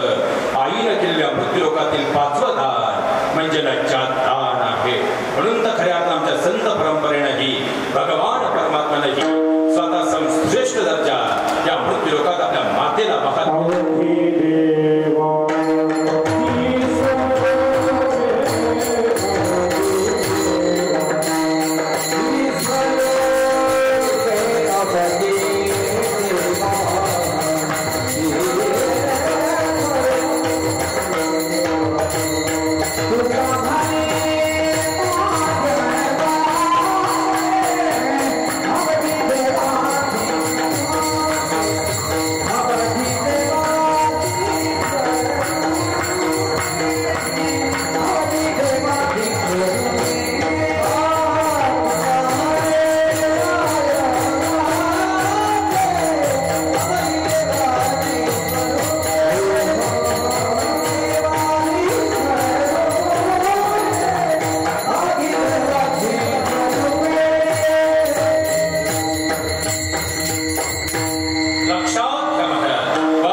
असे 5 दान या मृत्यूलोकात आपल्या माता पित्यांना दिलेले आहेत. अहो, इथं बसलेले सगळे वारेकरी आहेत आणि खऱ्या अर्थानं ज्या पंढरीच्या परमात्म्याला भेटायला आपण पंढरीच्या रावळात जातो, तो पंढरीचा परमात्माही पंढरीच्या रावळात आलाच कसा? अहो, पुंडलिकांच्या घरामध्ये मुलबाळ नव्हतं, म्हणून तर पुंडलिकाने आपली धर्मपत्नी आणि माता पित्यांना बरोबर घेतलं आणि काशी यात्रा केली. पण काशीला वास्तव्याला असताना त्यांनी खऱ्या अर्थानं परमात्म्याच्या नामानं आर्दता हो फोडला. पण भगवान परमात्मा आलेच नाही. पण इकडे रोहिदास महाराजांनी आपलं कर्म करताना अखंड आपल्या मातापित्यांची सेवा केली, तर स्वतःहून त्यांच्या चर्म भांड्यामध्ये गंगा माता पराविष्ट झाली. त्यांनी लोहदंड माझ्या पुंडलिकांनी हाती घेतला. चंद्रभागेच्या काठावर ज्या ठिकाणी तरुण उठला, त्या ठिकाणी छोटीशी झोपडी बांधली आणि त्याच ठिकाणी आपल्या मातापित्यांना अखंड देवत्व देऊन त्या देवत्वाची पूजा करायला सुरुवात केली. तेव्हा मात्र आमंत्रणाविनाही न बोलवताही स्वतःहून खऱ्या द्वारकेदारांना पंढरपूर निवासी झाला. कारण परमात्म्याचा कोणताही अवतार पहा, प्रत्येक अवतार हा असुरांचं क्षालन करण्यासाठी झालाय. पण पंढरीचा आलेला परमात्मा तो कर्नाटकाच्या मार्गाने कानडा होऊन आला, तो मात्र पुंडलिकांची माता पित्याची भक्ती पाहून आला.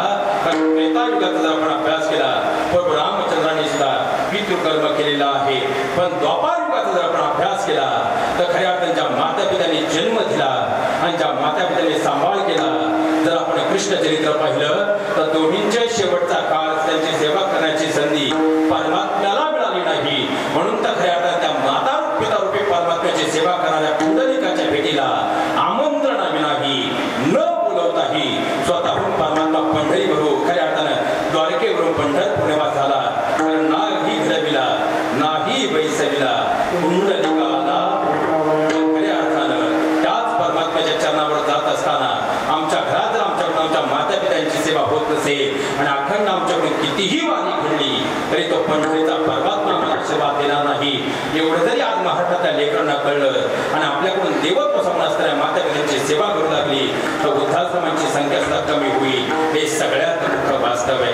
आता खऱ्या अर्थानं आई बाबांचे 4ही आदर्श चिरंजीव, आदर्श 2ही कन्या आणि विशेषत्वानं ज्यांनी आपल्या सासूमध्ये आपल्या आईचं प्रतिबिंब पाहून अहोरात्र त्यांची सेवा केली, त्या बाबांच्या आदर्श 4ही सुनबाई आणि सगळे नातवंड यांनी खऱ्या अर्थानं आईंची केलेली सेवा आणि बाबांची या ठिकाणी करत असणारी सेवा इथं बसलेल्या प्रत्येकाने खऱ्या अर्थानं पाहिली आहे. पण जाताना एक वाक्य मात्र बोलून जातो महाराज, असे श्रावण बाळ खऱ्या अर्थानं फार कमी घराण्यामध्ये आहे. हे सुद्धा आजच्या काळात जळजळीत आणि दुर्दैवी अवस्था आहे. कारण खऱ्या अर्थानं अलीकडच्या काळात ग्रामीण भागातही मुलंच वडिलांना म्हणतात, काय केलंय माझ्यासाठी. इथं जर कोणी एखादा असा असेल ज्याला वाटत असेल आपल्या माता पित्यांनी आपल्यासाठी काय केलं, त्याला मी सांगतो म्हणून फक्त पुढच्या 3 मिनिटात 3च गोष्टी करून पाहाव्या. पुढच्या 3 मिनिटात तुम्हाला स्पष्ट होईल आपल्या माता पित्यांनी आपल्यासाठी काय केलंय. ज्याला वाटतं ना आपल्या आई वडिलांनी आपल्यासाठी काय केलंय तर मी सांगतो म्हणून पहिली गोष्ट करावी. आता खऱ्या अर्थाने जर पाहिलं तर बऱ्याच ठिकाणी रस्त्यांची कामं चालू आहे. ते नवरा बायको दिवसभर दगडी फोडत आहे आणि त्यांची 10-10 वर्षाची लेकरं सुद्धा अनवानं पायानं दिवसभर फोडलेली ती खडी त्या रस्त्यावर नेऊन टाकताय. आता लेकरांचं वय पहा, आज आपलं वय पहा, या वयात त्या लेकरांच्या जीवनातले कष्ट पहा, आज आपल्या जीवनात असणारा वर्तमानाचा आनंद पहा, त्या लेकरांचं उद्याचं कष्टमय भविष्य पहा आणि आपल्या आई वडिलांनी घडवलेलं उद्याचं आपलं क्षणभर सुरक्षित भविष्य आठवा. क्षणात पडून चुकेलो आपल्या आई वडिलांनी आपल्याला काय दिलं. ज्याला वाटतं ना आपल्या आई वडिलांनी आपल्यासाठी काय केलंय तर मी सांगतो म्हणून दुसरी गोष्ट करावी. मागच्या संबंध 2023चा जर आपण अभ्यास केला तर 2023 मध्ये 22 फेब्रुवारी 2024ला महाराष्ट्र सरकारनं मीडिया संस्थेच्या संलग्नतेपणे जी आकडेवारी घोषित केली त्या अनुषंगानं 2023 मध्ये आपल्या महाराष्ट्रामध्ये 7,362 अर्भक एक दिवसाचं लेकरू आई हॉस्पिटल आणि नाल्याच्या कडेला अनाथ म्हणून ठेवून निघून गेल्याच्या दुर्दैवी घटना घडल्या. ज्यांना वाटतं ना आपल्या माता पित्यांनी आपल्यासाठी काय केलंय तर मी सांगतो म्हणून एखाद्या मोठ्या हॉस्पिटलच्या कडेला जाऊन पाहावं. पाळत्यात ठेवलेलं एक दिवसाचं लेकरू, ज्या लेकराच्या अंगावरची लाली सुद्धा उतरलेली नसते आणि जीवाच्या आकांतानं ते लेकरू मात्र टाहो फोडत असतं. त्या लेकराचं वय पहा, आज आपलं वय पहा. त्या लेकराचं त्या एक दिवसाचं जीवनाचं दुःख पहा, आज आपल्या आई वडिलांमुळे आपल्या जीवनात असणारा आनंद पहा. त्या लेकराचं उद्याचं अनाथपणाचं भविष्य आठवा आणि त्याच जागेवर उद्याच्या आपल्या आई वडिलांनी घडवलेलं आपलं उद्याचं सुरक्षित भविष्य आठवा. त्या ठिकाणी क्षणात पळून चुकेलो आपल्या आई वडिलांनी आपल्याला काय दिलंय. ज्याला वाटतं ना आपल्या माता पित्यांनी आपल्यासाठी काय केलंय मी सांगतो म्हणून फक्त एकदा आपल्या आई वडिलांना उलट फिरून बोलण्या अगोदर एखाद्या अनाथ आश्रमाला नक्की भेट द्या. त्या अनाथ मुलांच्या डोळ्यात 10 मिनिटं फक्त डोळे घालून त्यांचं भविष्य आणि दुःख पहा आणि त्या जागेवर आज आपलं वय, आपल्या जीवनात असणारा आनंद, आपल्या आई वडिलांनी घडवलेलं उद्याचं भविष्य फक्त क्षणभर आठवून पहा. कळून चुकेल मागा आपल्या आई वडिलांनी आपल्याला काय दिलं आणि त्या माता पित्यांची सेवा या मृत्यूलोकात करू शकलो तर खऱ्या अर्थानं परमात्माकडे जाण्याची गरज पडणार नाही. तो परमात्मा स्वतःहून आपल्या घरी आल्याशिवाय राहणार नाही आणि ही चारही लेकरांनी आणि कन्या सुनबाईंनी आणि नातूंनी विशेषत्वानं बाबांच्या आईंची केलेली सेवा ही शब्दांमध्ये व्यक्त होणार नाही. पण त्या दयाघनाला एकच विनंती करूया, हे दयाघना परमेश्वरा, आजच्या दिवशी आईना तुझ्या चरणावर तो अखंड जागा देणारच आहे. बाबांना खऱ्या अर्थानं पाहिलं गेलं आणि या लेकरांना या दुःखातून सावरण्याचं बळ दे ही या ठिकाणी प्रार्थना करूया. एकदा प्रेमानं करूया.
शब्दांमध्ये व्यक्त होणारच नाही.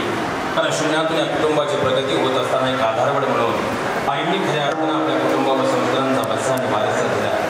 1 वर्षापूर्वी त्यांच्या जाण्यानं त्यांचे 4ही चिरंजीव असतील, 2ही कन्या असतील, त्यांचे पुतणे असतील, हा संबंध परिवार असेल, त्यांचे खऱ्या अर्थानं पती असतील, त्याचप्रमाणे त्यांच्या सुनबाई असतील, त्या सगळ्यांना झालेलं दुःख हे शब्दांमध्ये कधी व्यक्त होणार नाही. पण त्याही पुढे जाऊन जर बोलायचं म्हटलं तर नातवंडांच्या जीवनामधून आजीच्या जाण्यानं झालेली हानी हेही शब्दांमध्ये व्यक्त होणार नाही. कारण खऱ्या अर्थानं आजी आणि आजोबा म्हटलं की त्या घरासाठी एक आधारवड असतं आणि त्या आधारवडातून आजीचं जाणं झालं हे शब्दांमध्ये व्यक्त होणार नाही. आणि म्हणूनच तर बसलेल्या माझ्या बहिणींनो, कारण आज आपण पुण्यस्मरण विधीच्या अनुषंगानं पुढे चाललेलो आहोत, त्या अनुषंगानंच पुढे जाण्याचा प्रयत्न करतो आहे. पण जाता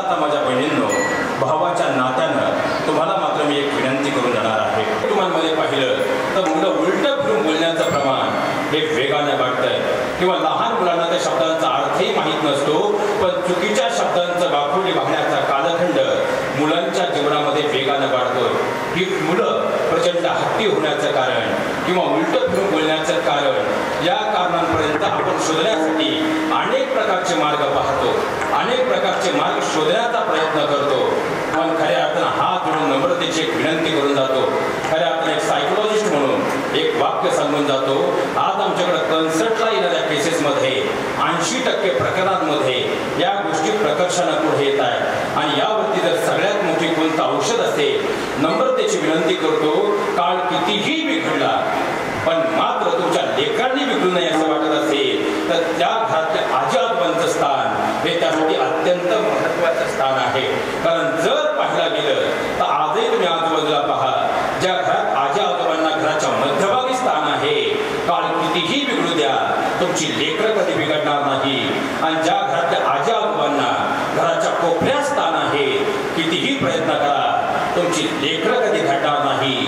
हे सगळ्यात मोठं वास्तव आहे. आणि बरीचशी वयस्कर पिढी आहे आणि वयस्कर पिढीकडे जर पाहिलं तर बाबा आपण जर 50 वर्ष मागे गेलो तर 50 वर्षापूर्वी आपल्या दारासमोर मोठ होती तोपर्यंत चराट होतं तोपर्यंत नाडाही होता, नाड्याच्या बाजूला असणारा पाटाही होता, सौंदर्यही होती. पाहता तिथे एक खळं होतं, खळ्यावरती दळण दळलं. खऱ्या अर्थानं पाहिलं तो उपन्य आणि कापमळणी होत होती. कालांतरानं तांबड्याच्या ऐवजी पत्र्याची मूठ आली. त्या पत्र्याच्या मुठीला खाली घुंगरं लावलेली असायची. ती मूठ चालताना त्या घुंगरांचा आवाज खऱ्या अर्थानं मळ्यात पसरायचा, वस्तीवर पसरायचा. तो फक्त घुंगरांचा आवाज नव्हता तर खऱ्या अर्थानं नात्यातला ओलावा सांगणारा तो आवाज होता. कालांतरानं बोरवेलची क्रांती झाली. विहिरीत मोटर आणि नंतर बोरवेल आला आणि पाहता पत्र्याची मूठ बाजूला पडली. मोड गेली तसा नाडा गेला तशी सौंदर्यही गेली. पण मात्र बोरवेल सोबत पाठ जिवंत राहिले. 80च्या दशकानंतर हळूहळू पाईपची क्रांती झाली. पारदच्या रूपाने खऱ्या अर्थानं पाहिला गेलं तर आता पाठ बाजूला पडले आणि पाईपलाईन येऊन पोहोचल्या. 85च्या दशकापर्यंत आमच्या घरामध्ये जातं होतं, जात्यावर ओवी होती. तो फक्त ती ओवी नव्हती तर घरच्या 2 दाबांचं मर्मस्पर्श सांगणारं मायेचं स्पंदन सांगणारी ती जोडी होती. कालांतरानं गावापर्यंत चक्की आली आणि नंतर कोहिनूरची क्रांती झाली आणि पाहता जातं गेलं, ओवी गेली. त्यासोबत 2 दाबांमधलं प्रेमही हरवून बसलं. 85च्या दशकापर्यंत आमच्या घरामध्ये एक तांबड्याची पिशवी होती. तांबड्याच्या पिशवीमध्ये रेडिओ असायचा. सकाळी 4:45 वाजले की रेडिओच्या जाहिरातीनं आमच्या घराचा दिवस सुरू व्हायचा. कालांतरानं दूरचित्रवाणी नावाचा पर्याय आला आणि पाहता ती तांबड्याची पिशवी आणि पिशवीचा रेडिओ मात्र कायमचा बाजूला पडला. 90-92च्या दशकापर्यंत नव्हे तर 94 पर्यंत घराच्या बाहेर तार लावलेली असायची. वाकड्या असणाऱ्या तारेवरती सायकलची घंटी वाजवत खाकी कपड्यातला पोस्टमन यायचा. तो पोस्टमन त्या तारेला पत्र अडकून निघून जायचा. कळत नसणाऱ्या आईच्या चेहऱ्यावरतीही फक्त आपल्या लेकरानं लिहिलेल्या किंवा भावानं लिहिलेल्या पत्राच्या शब्दांचा आधार घेत डोळ्यातून मायेचा ओलावा व्हायचा. सेलफोनची क्रांती झाली आणि पाहता पत्र मात्र कायमची आता बाजूला पडू लागली. अहो खऱ्या अर्थानं जर पाहिला गेलं तर 90च्या दशकापर्यंत आमच्या घरामध्ये स्टोव्ह होता. स्टोव्हला लावलेली पीन होती. त्यामध्येही खऱ्या अर्थानं नातवंडांच्या जीवनातला आजी पीन लावत असतानाच्या खेळण्यांची आरस होती. गॅसच्या क्रांतीनं पाहता स्टोव्हही बाजूला पडला. स्टोव्हच्या आवाजासोबत कधी घरातली भांडणही स्टोव्हच्या आवाजामुळे बाहेर पडत नव्हती. त्याच्या शांत वातावरण झालं आणि पाहता घरातल्या भांडणांचं वातावरण मात्र वेगाने वाढत लागलं. 2000 सालापर्यंत अभ्यास केला तर 2000 सालापर्यंत उसाच्या पाष्टाची घरं होती, चिनी मातीला सारवलेली घरं होती, शेणानं सारवलेली घरं होती. पण त्यामध्ये मायेचा गंध होता. आणि घरात प्रवेश केला की भिंतीवरती घरातल्या देवतांचे फोटो असायचे. त्या फोटो सोबत आमच्या मागच्या पिढ्यांचाही फोटो असायचे. मार्बलची क्रांती शहरातून खेड्यापर्यंत झाली, वस्तीपर्यंत आली आणि मार्बलच्या दुनियेमध्ये शेणामृतानं सारवलेली मायेची घर आता मात्र प्रायव्हेसी स्वार्थ नावाच्या घरात कायमची अडकून पडली. आता घरांचा रंग खऱ्या अर्थानं बदलला गेला पण मायेचा ओलावाही त्यासोबत संपू लागला. पण तरी एक वाक्य मात्र बोलून जातो. प्रत्येक गोष्ट बदलली गेली कारण तिला पहिल्यांदा काहीतरी समग्र पर्याय निर्माण झाला.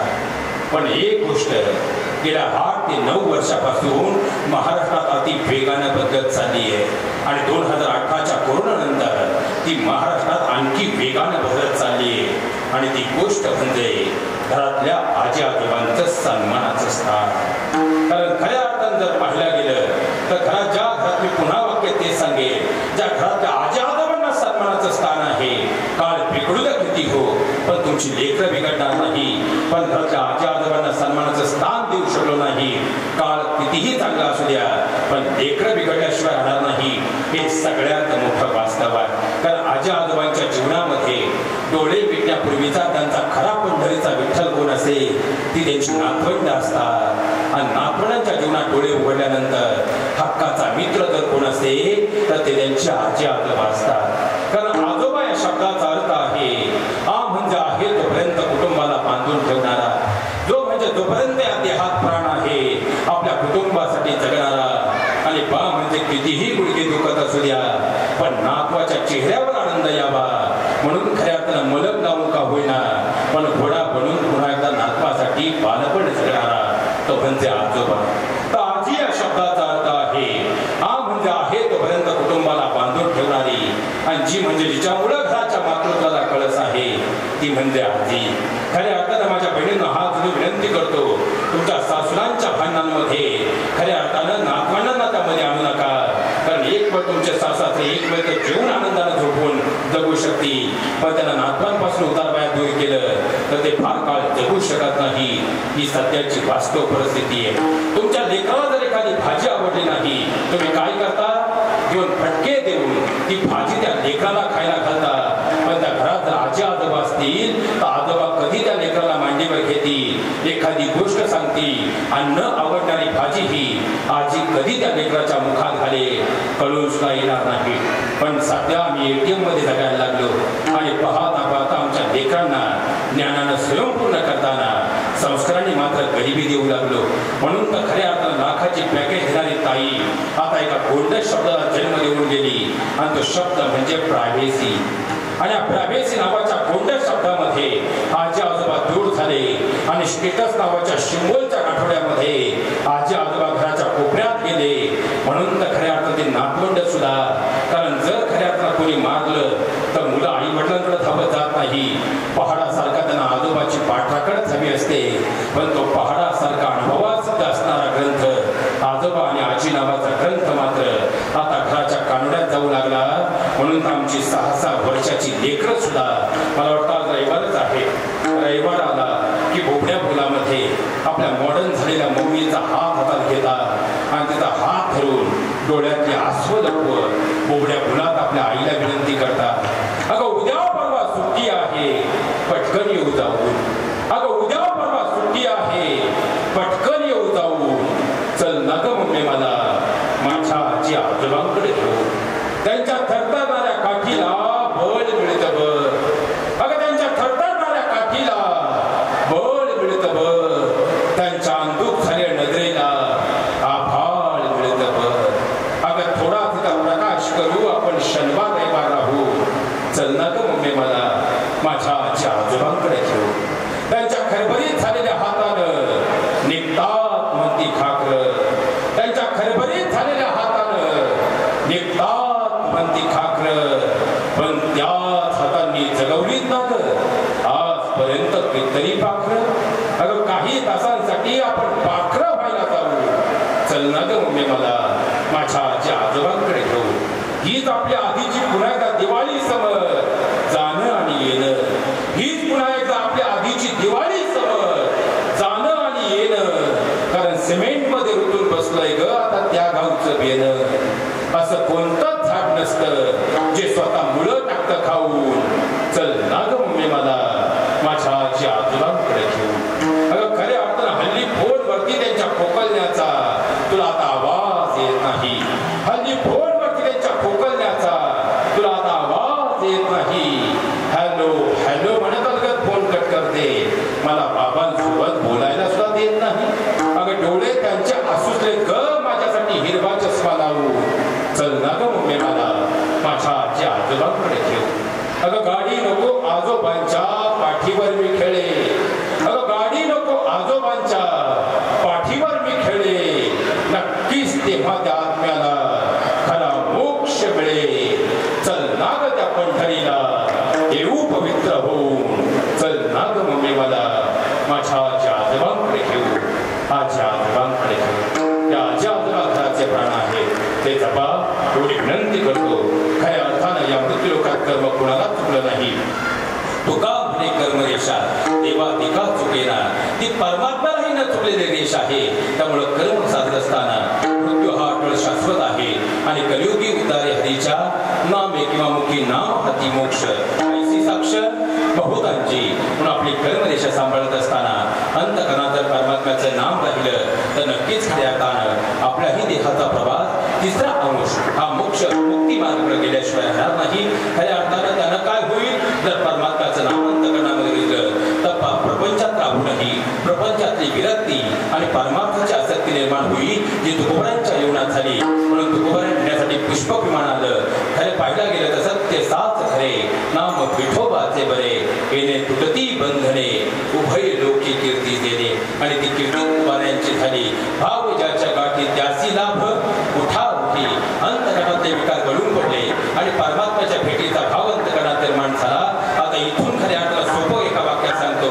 आपण पंढरपूरला निघालो, हातामध्ये पिशवी घेतली, 2 पिशव्या घेतल्या. इथून खऱ्या अर्थानं निघाल्यानंतर 2 दिवसात किती वेळा तो बंद तुटतो पिशवीचा? 15 फुटावर पोहे असू द्या. किती फुटावर? 15 फुटावर पोहे असू द्या तरी येऊ द्या. पहिले 5 दिवस बिस्किटचा पुडा आला तरी पिशवी दे. पिशवीचे बंद तुटले, आपण सोबत 2 पिशव्या नेतो. किती दिवस? 10 दिवस. तरीही खऱ्या अर्थानं येऊ द्या, पण आलेलं सगळं पिशवी ते खराब झालं तर टाकून देतो. किती दिवस? 13 दिवस.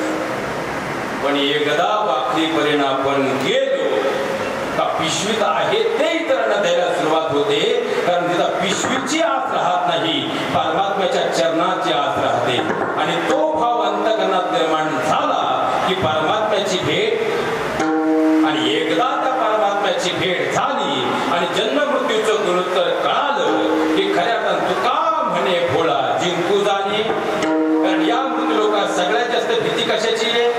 मृत्यूची. पण ते अटळ सत्य आहे आणि एक दिवस मृत्यू येणारच आहे.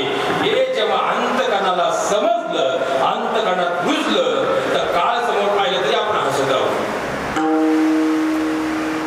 बरोबर? मग तो भाव अंतकरणात रुजावा यासाठी कोणतं शास्त्र असेल ते अध्यात्मशास्त्र आहे. आणि त्या दृष्टिकोनातून पाहिलं आईंचा प्रवास अगदी देवमार्गाने मोक्षरूपाला झालेला आहे. पण दयाघनाला एकच विनंती करूया, हे दयाघना परमेश्वरा, वाटीभर दूध मागणाऱ्या भोमंडूला तू समुद्र भरून दूध दिलं, वडांची मांडी मनात रूपाला तू अढळच स्थान दिलं. त्याप्रमाणे आईंना तुझ्या चरणावरती अखंड अशी जागा दे. की परमात्म्याच्या चरणावर या ठिकाणी प्रार्थना करतो. महाप्रसाद शिवपुढे जाऊ नये, मी वर्षत्राताचं खात नाही, मला ते जमत नाही, अशी कुणाची खुलचट संकल्पना जर डोक्यात असेल तर येताना मला 2-3 ओढे लागले. त्या संकल्पनेचं गाठोडं माझ्याकडे बांधून द्या, जाता नेऊन टाकतो. कारण पहिले वारकरी कोण? भोलेनाथ. भोलेनाथांपासून जी परंपरा येते, भोलेनाथ, मचरनाथ, गोरक्षनाथ, गैनीनाथ, निवृत्ती दादा, त्यांनी ज्यांना अनुग्रह दिला ते ज्ञानदादा,